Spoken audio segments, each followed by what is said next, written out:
시카고 갈비의 명가, 시카고 갈비 하우스가 9시를 알려드립니다.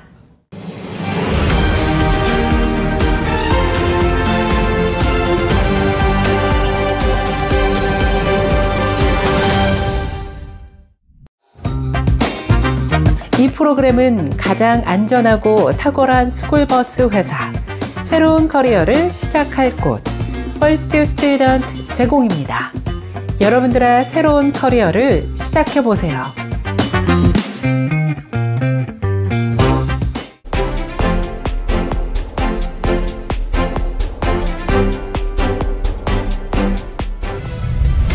시청자 여러분 안녕하십니까? 4월 30일 수요일 세븐데이스 헤드라인 뉴스 시작합니다. 트럼프 정부의 이민자 체포 추방작전에서 우편 데이터까지 조사하면서 수사를 더욱 강화하고 있는 것으로 나타났습니다. USPS 우정공사는 포스털 인스펙션 서비스라는 사법권 있는 부서가 이들이 이민 단속에 동참하고 있다고 밝혔습니다. PIS가 이민자 체포 추방작전에 동참하고 있다는 뜻은 트럼프 정부가 각종 우편물들의 배달 정보 등 우편 데이터들까지 검색해서 이민자들을 포착해내려 시도하고 있음을 보여주고 있습니다. 우정공사의 우편 데이터들에는 일반 우편물은 물론 신용카드 비리나 금융 광고물 등을 모두 포함하는 방대한 자료들을 축적해 놓고 있어 다른 정보 데이터들과 대조하면 이민자들의 최신 소재지를 포착해낼 수 있을 것으로 워싱턴 포스트는 예상했습니다. 올해 1분기 미국 경제가 3년 만에 역성장을 기록한 것으로 나타났습니다. 연방 상무부는 올해 1분기 국내 총생산 GDP 증가율이 연율 기준 마이너스 0.3%로 집계됐다고 지난 30일 밝혔습니다. 이는 지난해 4분기 성장률 3.4%에서 급격히 하락한 수치입니다. 이번 수치는 다우존스가 집계한 시장 전문가 전망치인 0.4%를 크게 밑돈 것으로 경기 둔화 우려가 커지고 있습니다. 경제가 분기 기준 역성장을 기록한 것은 지난 2022년 1분기 이후 3년 만입니다. 상무부는 수입 증가와 기업 투자 감소 등을 성장률의 하락의 원인으로 분석해왔습니다. 많은 미국인들이 노후 생활과 관련해서 은퇴한 이후 자금 부족에 대한 우려를 표명하고 있는 것으로 조사됐습니다. 은퇴 자금 부족에 대한 최근 진행된 한 투자 회사의 조사에 따르면 미국 가구의 은퇴 자금 중간값은 약 6만 4천 달러로 조사됐습니다. 6만 4천 달러는 많은 사람들이 은퇴 후 편안한 생활을 위해 필요하다고 생각하는 146만 달러에 크게 못 미치는 매우 낮은 수준입니다. 고령자들의 재정적 어려움, 특히 고령자들일수록 재정적 어려움이 큰 것으로 조사됐습니다. 55살 이상의 미국인들 중 약 25%는 은퇴하지 않을 것으로 예상하고 있고 비자발적인 선택이 될 것으로 전망되고 있습니다. 즉 55살 이상 미국인들 4명 중 1명은 은퇴를 하고 싶어도 하지 못하는 상황입니다. 나이가 들어도 계속 일을 하게 되는 사람들 중 상당수는 은퇴 자금이 아예 전혀 없거나 있더라도 매우 부족한 상태일 것으로 예상되고 있습니다. 재산도 별로 없는 데다가 부채까지 있다 보니 이로 인해 마음 편하게 은퇴할 수 없는 처지에 놓인 것입니다.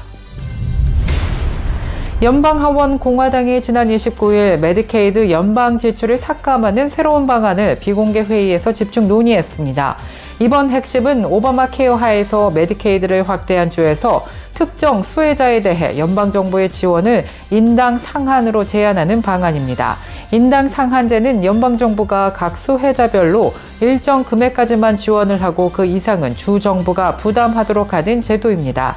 이 제도가 도입되면 메디케이드 수혜폭을 확대한 주정부에서는 연방정부가 지원하는 한도를 넘는 추가 제출은 주정부가 책임져야 하기 때문에 저소득층의 보장 범위를 축소해야 하는 상황이 발생합니다. 또 다른 방안은 연방 지원율 인하로 현재 확대된 메디케이드 수혜층에 대해 연방정부가 90%를 부담합니다.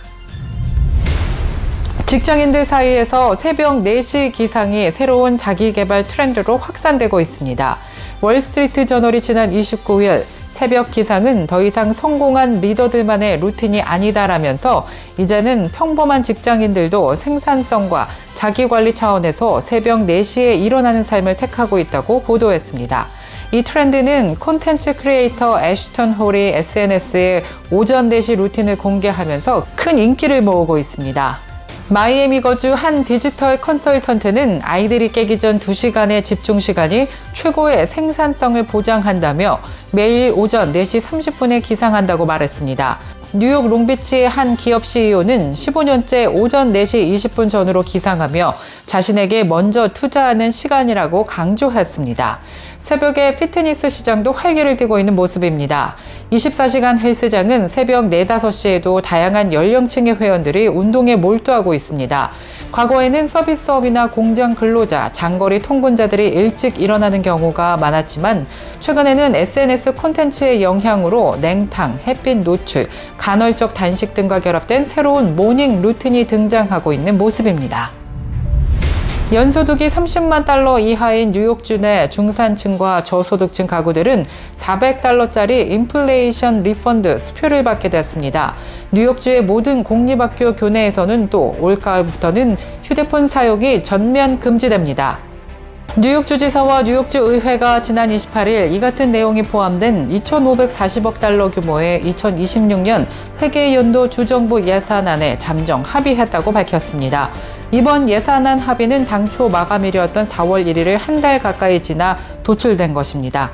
뉴욕 주지사는 우선 순위가 정해진 만큼 추가 세부 논의 과정을 거쳐 곧 최종 예산안이 확정할 것이라고 밝혔습니다.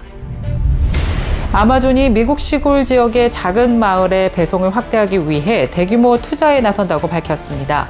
30일인 오늘 자사의 뉴스 사이트를 통해 미국 전역의 모든 작은 마을 배송 네트워크를 확장하기 위해 내년 말까지 총 40억 달러를 투자할 것이라고 밝힌 것입니다. 또 다른 물류 업체들이 비용 문제로 농촌 고객 서비스를 축소하는 시점에 아마존은 그들의 삶을 더 편리하고 나은 방향으로 만들기 위해 투자를 늘리고 있다고 전했습니다. 이상 세븐데이즈 헤드라인 뉴스 전해드렸습니다. 시청해주신 여러분 고맙습니다.